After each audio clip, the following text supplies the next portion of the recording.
আসসালামু আলাইকুম ওয়া রাহমাতুল্লাহি ওয়া বারাকাতুহু। কেমন আছেন আমার আদরের কলিজার টুকরা আপুরা?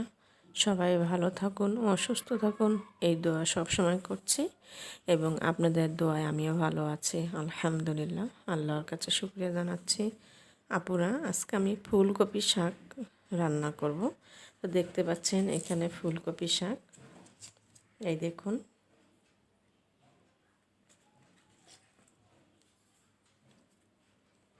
এটা হলো ফুলকপি শাক। তো আপুরা, এই ফুলকপি শাক আমি আজকে ঠিক এতটুক পরিমাণ করে আমি কেটে আমি রান্না করব। তো আপুরা চলুন, আমি ফুলকপি শাক আমি সুন্দর করে ধুয়ে আমি পিস পিস করে কেটে নিয়ে রান্না করব। আপুরা দেখুন, আমি ফুলকপি শাকগুলো আমি ঠিক এই পরিমাণ করে কেটে নিয়েছি এবং পরিষ্কার করে ধুয়ে নিয়েছি।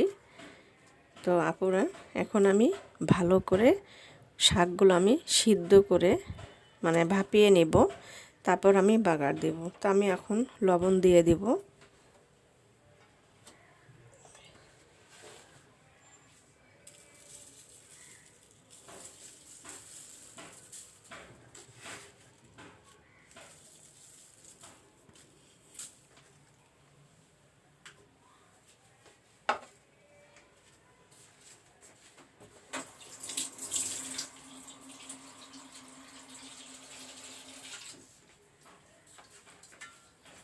তো আমি সিদ্ধ হওয়ার জন্য পানি দিয়ে দিব একটু।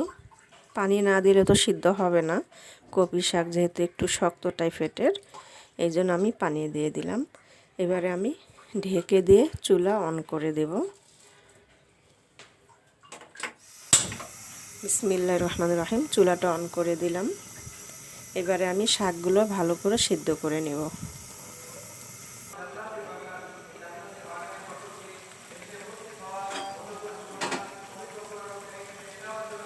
আপুরা, ফুলকপি শাক মোটামুটি সিদ্ধ হয়ে আসছে এবং আমি যেগুলো পানি দিয়ে দিলাম দেখাই যাচ্ছে ভিডিওতে, এই পানিগুলো সব শাকের মধ্যেই আমি শুকিয়ে নিব এবং সিদ্ধ করে নেব। এই সব পানি দিয়েই আশা করি সিদ্ধ হয়ে যাবে। তো আমি আবারও ঢেকে দিব।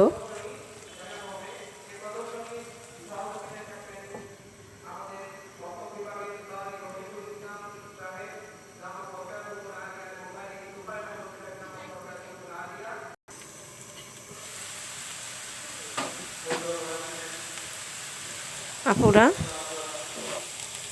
ফুলকপি শাক সিদ্ধ হয়ে আসছে আর পানিগুলোও নাই, দেখুন একদম পানিগুলো দিয়ে আমি সিদ্ধ করে নিয়েছি। এবারে আমি শাকগুলো নামিয়ে আমি বাগার দিয়ে নেব। তো আপুরা, আমি এবারে ফুলকপি শাকগুলো বাগার দিয়ে দিব। দিয়ে দিলাম কাঁচামরিচ, রসুন কুচি দিয়ে দিব,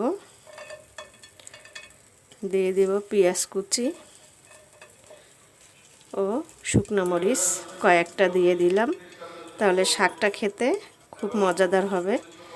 তো আপুরা, ফুলকপি শাক খেতে কে কে পছন্দ করেন আর কোন কোন আপুরা খেয়েছেন অবশ্যই কমেন্ট করে জানাবেন।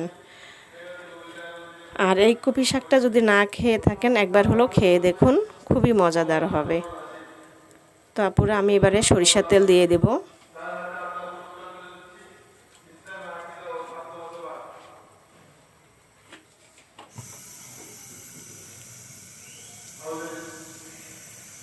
সরিষার তেল দিয়ে দিলাম।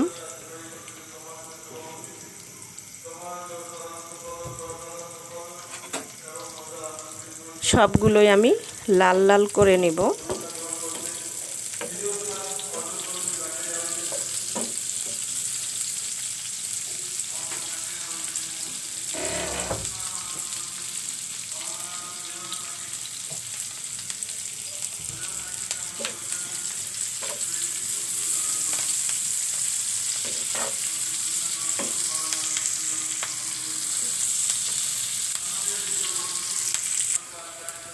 আপুরা, পেঁয়াজ মরিচ লাল করে নিলাম। এবার আমি কপি শাকগুলো দিয়ে দিব।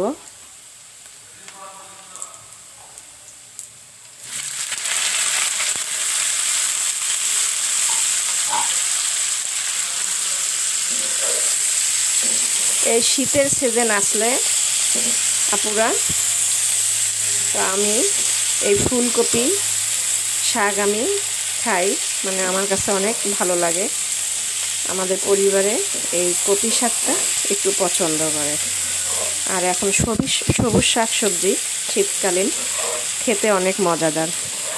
আর যখন শীত কেটে যাবে, ফুলকপির সিজনটাও চলে যাবে, তখন আর শাক ভালো লাগবে না, তখন কেমিক্যাল দিবে বেশিরভাগ চাষিরা, এই জন্য তখন শাকটা বিষাক্ত হয়ে যাবে।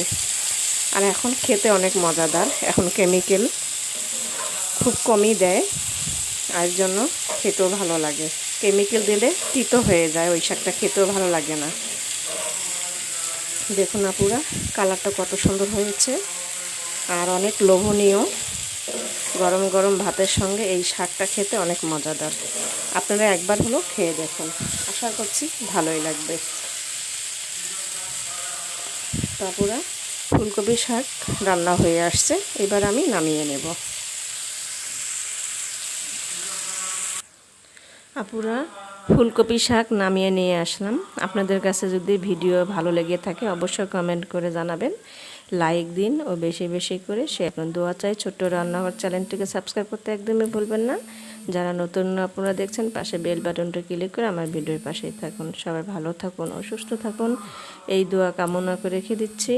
আসসালামু আলাইকুম ওয়া রাহমাতুল্লাহি ওয়া বারাকাতুহু।